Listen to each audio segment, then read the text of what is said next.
A few months ago, Lego released its Icons 18 Plus sets of the Michael Schumacher championship winning Ferrari F2004.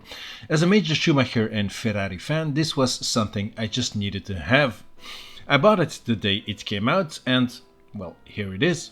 And as always, let's first have a quick look at the box and its contents. So this set is from the Lego Icons line, consisting of 735 pieces, set number 11375, and recommended for ages 18 and up, or adults welcome as Lego states. The box is in the same style we've seen from the Mansell Williams and Senna McLaren. This set is of course again officially licensed by all parties involved.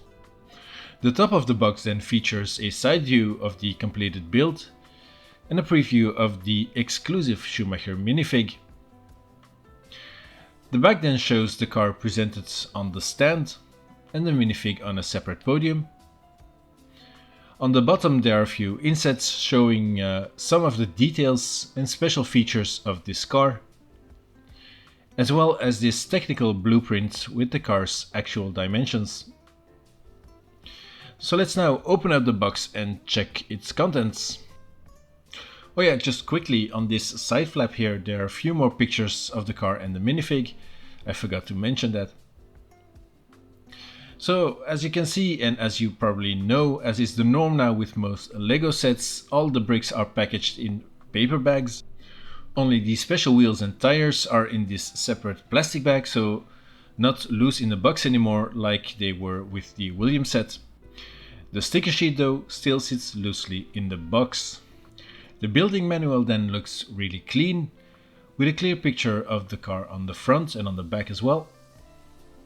As is the case with the other F1 Icon sets, there is a bit of info of the car and the driver on the first few pages. So just like I did with the Mansell Williams set, I was planning on making a video of the building progress stage by stage per parts bag. Whilst filming the building stages though, I had actually noticed someone had made an upgraded version of this F2004 Ferrari set. Since I think the upgrades on the Williams set were huge improvements, I decided to do the same then with this Schumacher set. In the meantime though, the original build had been already completed. Luckily I hadn't bothered applying the stickers yet, except for a few basic ones. I was waiting for applying a full tobacco set instead anyways. But for the modded version this would have been a problem as well, as the stickers for the original set sometimes don't fit anymore, as the shape of the car might have changed somewhat of course.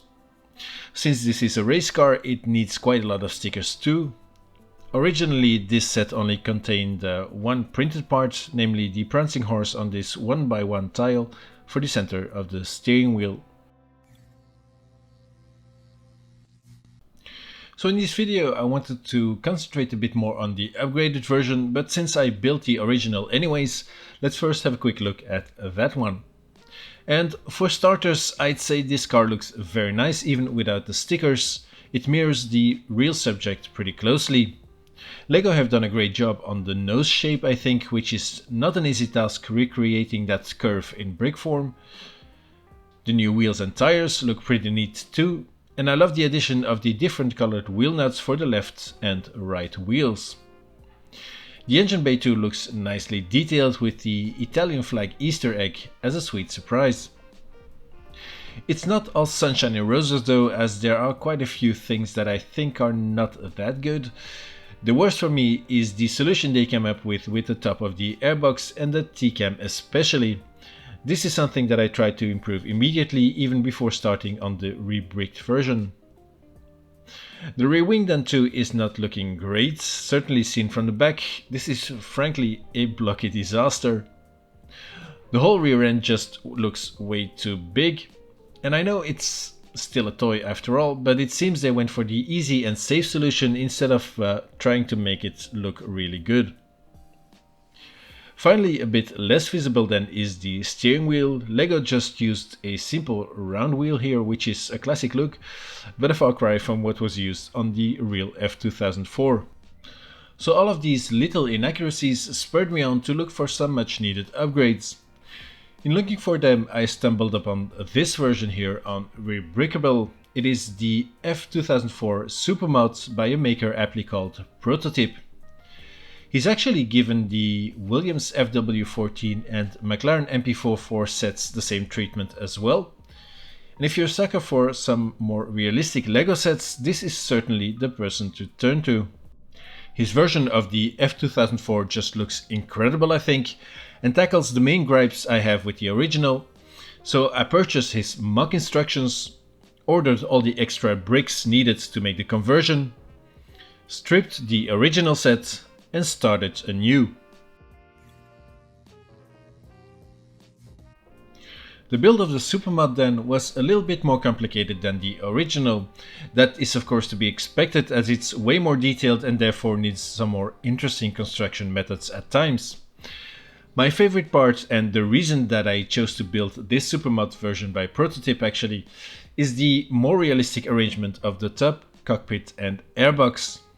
On this version, the roll hoop structure actually stays attached to the tub when removing the engine cover, and this is a much more realistic look and appealed to me immediately. The builds then of the front and back sections are in fact done separately, and they are then joined together by a few hooks only. Of course, the whole car is very different to the original Lego set, so let's now go over all the major changes this Supermod actually offers. I'll just quickly add that I mainly use the instructions for the Supermod by Prototype, but for some parts I did my own modifications or even used instructions from another mod. But anyways, here's the upgraded version then in all of its glory. The improvements are massive and this looks so much more realistic than the original build. I think overall it's a much more balanced and realistic looking Ferrari F2004. And so let's go over these changes by starting on the front of the car.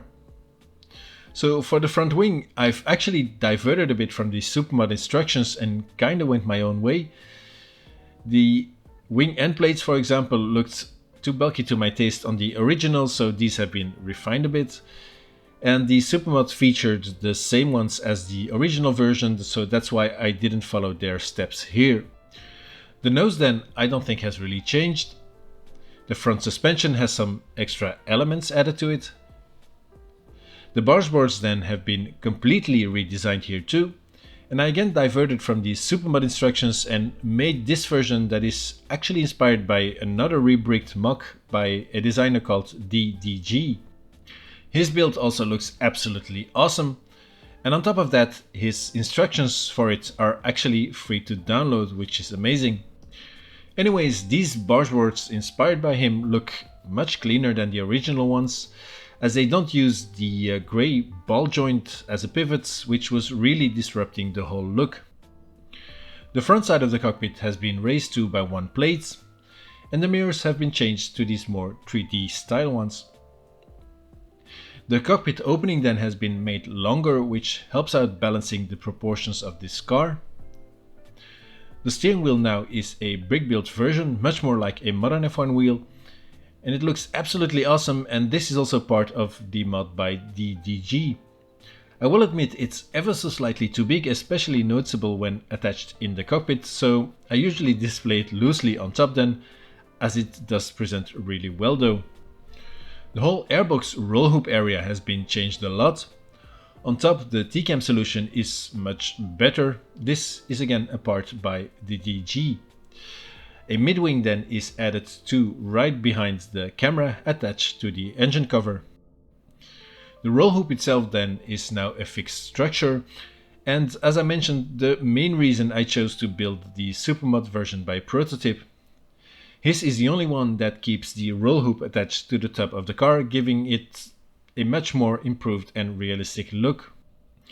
The engine cover then now detaches from the airbox intake, showing off the engine bay details underneath. The radiators look really nice, a fuel tank structure is visible now, and the exhaust manifolds are nicely recreated too. Especially these upright exhaust exits are really eye-catching. A cool feature is that they just fit through this hole in the engine cover right here. Now, you might have noticed that on the other side there is no upright pipe, And that's because I'm torn a bit in between two versions. As you can see on the engine cover on the right hand side, there is already an exhaust arrangement built on it. And this is a more realistic look with the black shroud around the exhaust pipe. To make the engine cover fit though, the upright pipe needs to be removed first, as it doesn't fit underneath anymore like it is on the left side. The other version then, with the bare pipe sticking out, is maybe visually not 100% correct, but I do like how it just all fits together nicely, and to be fair, it's not a bad look either. Here too though, there is a bit of adjustment necessary underneath, as this pipe needs to be raised by one plate to protrude sufficiently through the engine cover. One cool little extra that comes with this MOC is this black structure then. And this is the actual inner airbox intake that's normally hidden underneath the bodywork. It fits nicely on top of the velocity stacks of the engine and is a fantastic addition to this build. I'm really impressed by this extra piece of detail. At the back of the engine, these added suspension elements look great, especially the copper colored pickup points. The whole suspension structure is almost left bare now, and this makes for a much sleeker look. The rear wing attaches to the back of the suspension and has also been greatly improved. The positioning now is a bit lower down and further back. The top elements too have been refined a lot, especially the view from the back is much more enjoyable now. The lower wing beam then has been refined too, just like the diffuser area, which is now much more simplified and, well, much better looking as well. For the tobacco stickers then, I decided to go for the set made by Hobby Classics.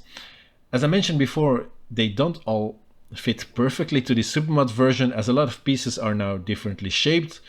So I tried to make them work anyways, and as you can see, the end result is not too shabby.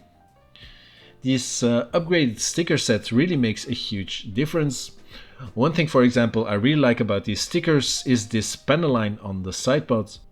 They also printed on a clear background, so there's no mismatch with the color of the bricks. In conclusion, I'd start by saying the original set is actually really good. For me, it's definitely the best of the 3 F1 Lego Icon sets that have been released. Not because it's a Schumacher or Ferrari set, but simply because it's just a bit better on almost every level compared to the other ones. I like how Lego keeps improving these sets, and I can't wait to see which one will be the next. This Supermod upgrade, is it really necessary then? Well, not really. The original is pretty accurate and has the added bonus that it's a playable model that it's quite sturdy too. The Supermod version is certainly a huge step forward, but it comes at a cost. And you can take that literally, as you need to buy quite a few additional pieces to merge with the original. This iteration of the car is also a lot more fragile. You have to be careful where to hold the model when picking it up. It's almost like this is a beginner's model kit now, as if it's a hybrid of a Modelcar and a Lego brick set. So now, do you think this Supermod is something for you, or are you rather content with the original Lego set? Let me know in the comments. Thanks for watching this review of the Schumacher Ferrari F2004 Lego set and its Supermod conversion. I hope you enjoyed it, and if you did, leave a like, drop a comment, and don't forget to sub to the channel. Check out the other videos too, like this one of the previous Lego Icons F1 sets, the Nigel Mansell Williams FW14. In the meantime, take care, and I'll see you again in the next one.